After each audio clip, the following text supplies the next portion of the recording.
শিল্পায়ন না থাকায় বরিশাল সিটি কর্পোরেশনের রাজস্ব আয় বাড়ানো কঠিন। তাই অতিরিক্ত করের বোঝা না বাড়িয়ে অপচয় রোধ আর দুর্নীতি প্রতিরোধের মাধ্যমে সেবা দিতে চায় নগর ভবন কর্তৃপক্ষ। বৃহস্পতিবার এমন লক্ষ্য নিয়ে বাজেট ঘোষণা করেছে বরিশাল সিটি কর্পোরেশন। 2026-27 অর্থ বছরের জন্য 647 কোটি 53 লাখ টাকার প্রস্তাবিত বাজেট উত্থাপন করেন সিটি প্রশাসক, যা গত অর্থ বছরের সংশোধিত বাজেটের চেয়ে প্রায় 184 কোটি টাকা বেশি।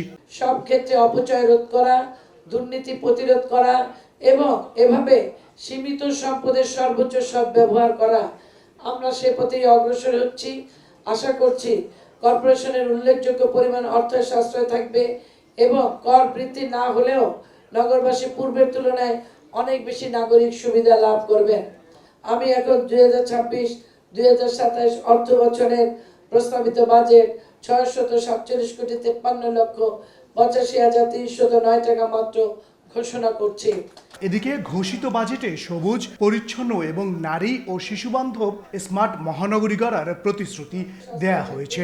তবে বাজেট যাই হোক, এর বাস্তবায়নে নাগরিক সুবিধার দৃশ্যমান মান উন্নয়ন চায় নগরবাসী। শিশু বান্ধব, নারী বান্ধব এবং অনেক কিছু বাজেটে আছে এবং আমরা আশা করব বাজেটে যা আছে এটা যদি বাস্তবায়ন যদি করতে পারে তবে নগরবাসী অনেক উপকৃত হবে।